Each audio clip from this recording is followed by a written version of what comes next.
Hello friends. Welcome back to my channel economics with Deepti. आज के session में मैं आपके साथ डिस्कस करूंगी short run supply curve of a firm. आप लोगों को पता है हम लोगों ने मार्केट स्ट्रक्चर स्टार्ट किया हुआ है। तो मार्केट स्ट्रक्चर में हम अभी परफेक्ट कंपटीशन पढ़ रहे हैं। आई होप आप लोग वीडियोस देख रहे हैं, कंसिस्टेंट है क्लासेस के साथ। तो परफेक्ट कंपटीशन हम लोगों ने स्टार्ट किया था। परफेक्ट कंपटीशन में हम लोगों ने क्या क्या डिस्कस किया, फीचर्स डिस्कस किए। इसके अलावा equilibrium of the firm discuss किया, जिसमें आप लोग में से काफी लोग डरते हैं जब हम डायग्राम वाला पार्ट पढ़ते हैं। मार्केट स्ट्रक्चर में काफी लोगों को लगता है इट्स वेरी टफ। लेकिन आई होप आप लोगों को अब समझ आया क्लास के बाद कि किस तरीके से हमें परफेक्ट कंपटीशन में डायग्राम्स बनानी है। और सेम लॉजिक हम मोनोपोलिस्टिक कंपटीशन के अंदर भी यूज करेंगे। तो हम लोगों ने डायग्राम वाला पार्ट पढ़ा, कल की क्लास में शटडाउन पढ़ा था, तो वो हम लोगों ने पढ़ा। अब आज की क्लास जो है हमारी दैट इज सप्लाई कर्व, वो भी हमारा पार्ट बनता है परफेक्ट कंपटीशन में। आपको मैं एक चीज बता दूं, जब हम सप्लाई कर्व के बारे में बात कर रहे हैं तो सप्लाई कर्व ना ही हम मोनोपोली में पढ़ते हैं, ना ही हम मोनोपोलिस्टिक कंपटीशन में पढ़ते हैं, ना ही हम ओलिगोपोली के अंदर पढ़ते हैं। ठीक है। तो वहां पे हम नहीं पढ़ते सप्लाई कर्व के बारे में, बिकॉज वहां पे जो आपकी फर्म्स है that is a price maker. वहां पे प्राइस टेकर नहीं है, डेफिनेट रिलेशनशिप नहीं मिलता हमें between the price and the output. That's why हम लोग वहां पे सप्लाई कर्व के बारे में नहीं पढ़ते। And that is one of the limitation of today's topic, that is short run supply curve. तो हम लोग किसके बारे में बात कर रहे हैं? हम लोग शॉर्ट रन सप्लाई कर्व के बारे में बात कर रहे हैं। और मैंने आपको बोला कि ये हमें कहाँ पे मिलेगी? ये हमें मिलेगी परफेक्ट कंपटीशन। जैसे मैंने कल की क्लास में शटडाउन वाले क्लास में आपको बताया था कि शटडाउन वाली क्लास में हमने क्या देखा था कि चाहे आपका मोनोपोली है, चाहे आपका परफेक्ट कंपटीशन है, चाहे आपका ओलिगोपोली है, चाहे आपका मोनोपोलिस्टिक कंपटीशन है, हर केस में क्या होगा, आपकी फर्म जो है वो शट डाउन करेगी। बिकॉज वहां पे कंडीशन है कि अगर प्राइस आपका लेस देन हो गया एवरेज वेरिएबल कॉस्ट से, अगर आप वेरिएबल कॉस्ट को भी बेयर नहीं कर पाएंगे तो उस समय तो आपको फर्म को बंद करना पड़ेगा ना। तो यहाँ पे क्या हो रहा है, लेकिन सप्लाई कर्व के केस में हमारा जो प्रॉपर केस बनेगा that is just and just for perfect competition. पहली बात क्लियर हुई? तो स्टार्ट करते हैं आज की क्लास। लेकिन उससे पहले अगर आपको ये पीडीएफ चाहिए होगी तो Telegram group economics with Deepti, उससे जाकर आप डाउनलोड कर सकते हैं। साथ ही आप लोग प्लीज वीडियोस को लाइक करिए, शेयर करिए, सब्सक्राइब एंड कमेंट। और कमेंट बॉक्स के अंदर आजकल एक हाई बटन दिया हुआ है, तो उस हाई बटन को प्रेस करिए सो दैट चैनल को बूस्ट मिल सके और चैनल में और वीडियोस आपको टाइमली मिलती रहें। नाउ स्टार्ट करते हैं short run supply curve of a firm. हम लोग जब भी सप्लाई के बारे में बात करते हैं, तो सप्लाई के बारे में जब भी हम बात करते हैं, आप मुझे कमेंट बॉक्स में बताइए सप्लाई से आपका क्या मतलब है। सप्लाई कर्व हमें क्या बताती है? सप्लाई कर्व हमें बताती है relationship between price and output. Relationship between price and output. तो जब हम supply curve of a firm under short run बात कर रहे हैं, इसका मतलब यहाँ पे हम क्या बात करते हैं कि शॉर्ट रन वो पीरियड जहाँ पे कुछ फैक्टर्स हमारे पास फिक्स हैं, कुछ फैक्टर्स वेरिएबल दिए हैं। उस समय क्या है, हम लोग supply curve of a firm पढ़ रहे हैं, जहां पे हम क्या पढ़ने की कोशिश कर रहे हैं कि हमारी जो फर्म है वो कितना आउटपुट प्रोड्यूस करेगी और सेल करेगी at different prices, keeping other factors constant and some factors variable. हम यही बात करेंगे ना। तो हम लोग जो सप्लाई की डेफिनेशन है उसी के बेसिस पे बात करेंगे।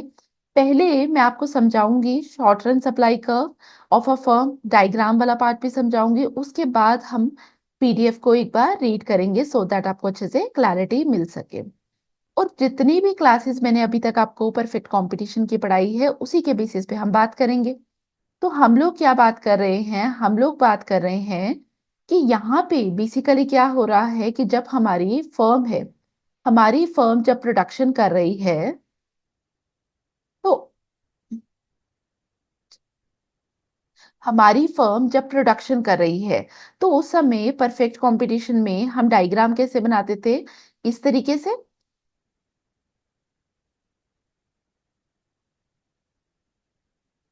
हम लोग जब डायग्राम बनाते हैं इस तरीके से बनाते हैं, A R is equal to M R और वाई एक्सिस पे हम लिखते थे प्राइस, एक्स एक्सिस पे हम लिखते थे आउटपुट, और हम इस तरीके से एवरेज कॉस्ट बनाते थे। और हम लोगों ने दो चीजें पढ़ी थी। नंबर वन, हमने पढ़ा था कि फर्म बंद हो जाएगी अगर प्राइस जो है वो लेस देन हो जाए एवरेज वेरिएबल कॉस्ट। मतलब अगर मेरी एवरेज वेरिएबल कॉस्ट ये हो जाए तो मेरी फर्म तो बंद हो जाएगी। तो इसका मतलब अगर मैं चाहती हूँ मेरी फर्म ऑपरेट करे तो प्राइस क्या होना चाहिए? Price must be greater than average variable cost, या बराबर होना चाहिए एवरेज वेरिएबल कॉस्ट के। मतलब फर्म को ऑपरेट करने के लिए price must be equal than or greater than average variable cost.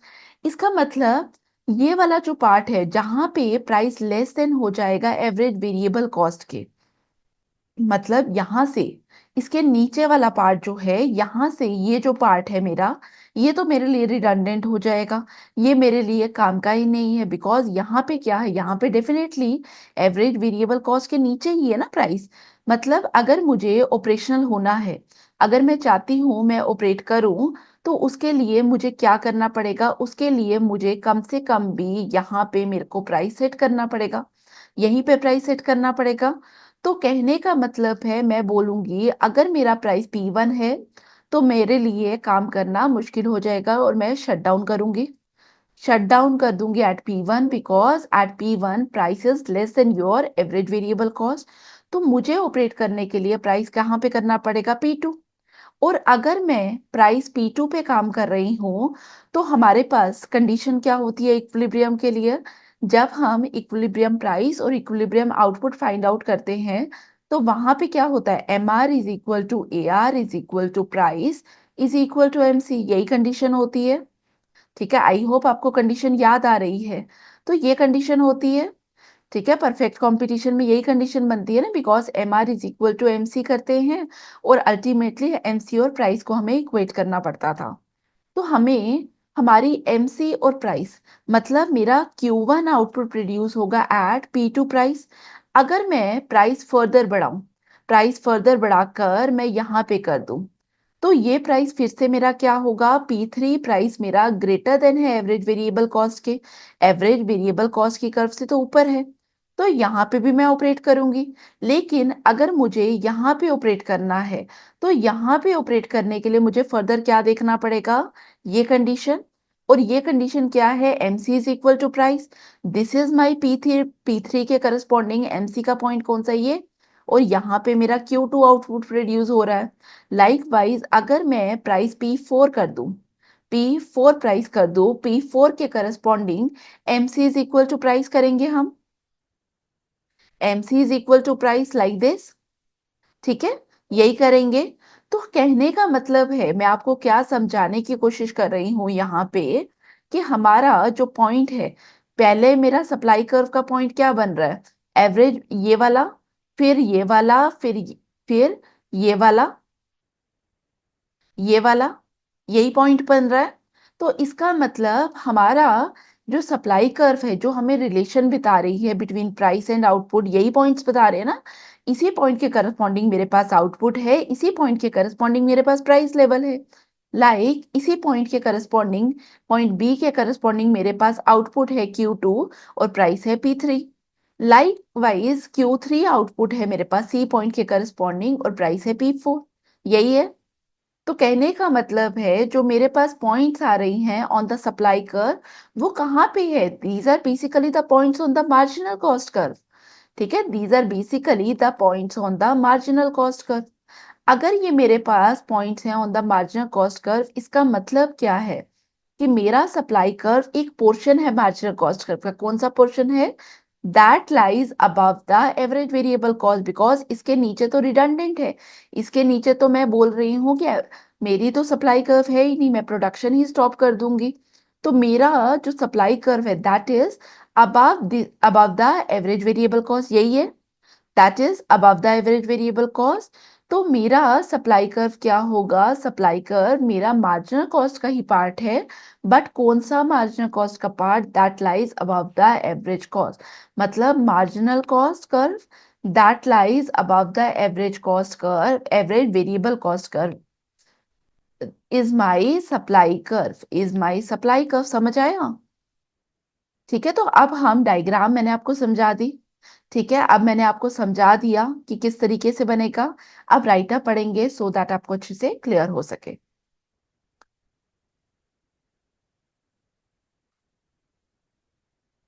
The supply curve of a firm shows how much output it is willing to produce and sell at different prices, keeping other factors constant. This is basically the definition of supply curve.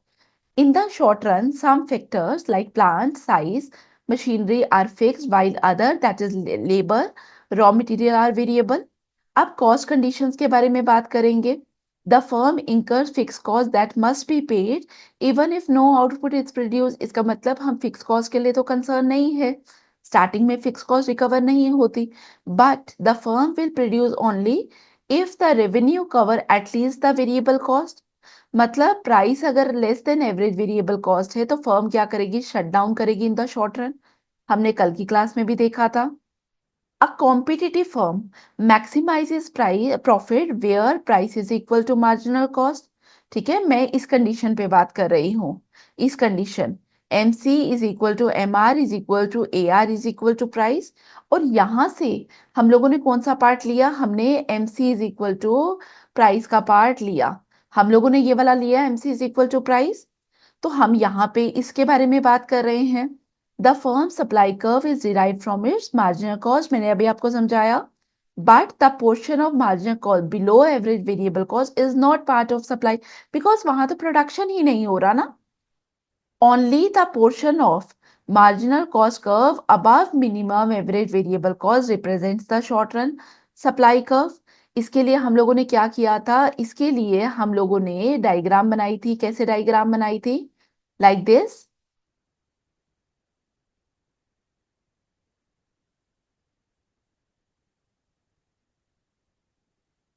ठीक है, diagram मैंने अभी आपको समझाई है ना, वही diagram हम यहाँ पे बना रहे हैं. ठीक है, लाइक दिस. P1 के corresponding we have Q1 output.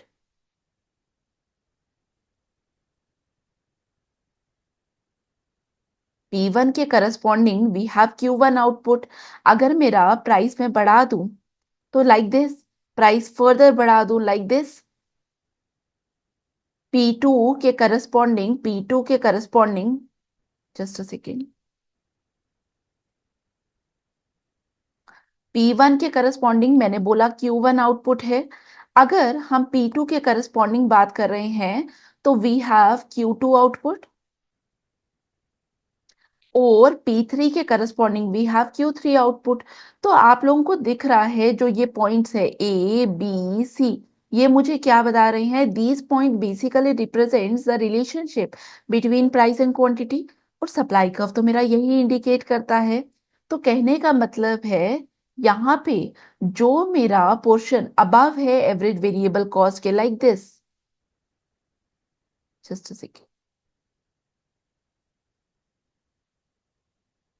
जो मेरा पोर्शन अबव है सप्लाई कर्व के, ये वाला पोर्शन, इसी को मैं क्या कह रही हूँ? इसी को मैं बोल रही हूँ supply curve of the firm.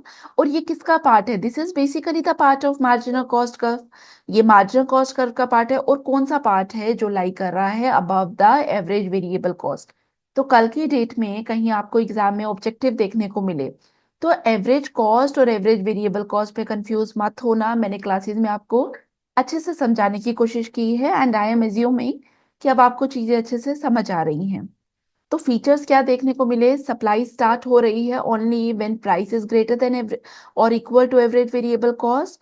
The firm can operate at a loss even in the short run if it covers variable cost and part of fixed cost. The supply curve is positively slope because आपको पता है marginal cost curve इसके beyond क्या है? Positively slope कर रही है. तो यही हमने बोला. अब लिमिटेशंस के बारे में अगर हम बात करें, हम लोग क्या बात कर रहे हैं कि ये जो हमारी सप्लाई कर्व है, it is only and only applicable under perfect competition where firms are price taker. ठीक है, अब मोनोपोली के बारे में बात करो, मोनोपोलिस्टिक कंपटीशन के बारे में बात करो, ओलिगोपोली के बारे में बात करो, तो हम लोग क्या बोलते हैं? फर्म जो है वो सेट करती है बोथ प्राइस एंड क्वांटिटी. तो अ यूनिक सप्लाई कर्व उस केस में एग्जिस्ट नहीं करती। क्लियर? आई होप आपको समझ आया। तो ये डायग्राम बहुत इंपॉर्टेंट है, और ये वाला जो मैंने पार्ट आपको बोला ना, ये नेट के एग्जाम में कई बार पूछा जाता है। तो मे बी आप नेट के लिए प्रिपेयर कर रहे हैं, आप किसी असिस्टेंट प्रोफेसर के एग्जाम के लिए प्रिपेयर कर रहे हैं, आप उसके अलावा किसी और लेक्चरर के एग्जाम के लिए प्रिपेयर कर रहे हैं, तो वहां पे भी आपके लिए ये चीज इंपॉर्टेंट है। क्लियर? तो आई होप आपको समझ आया। तो अगर आपको ये क्लास अच्छी लगी, sorry, then I again request, please like, share, subscribe and comment. Thank you for watching. See you in the next class. Thank you.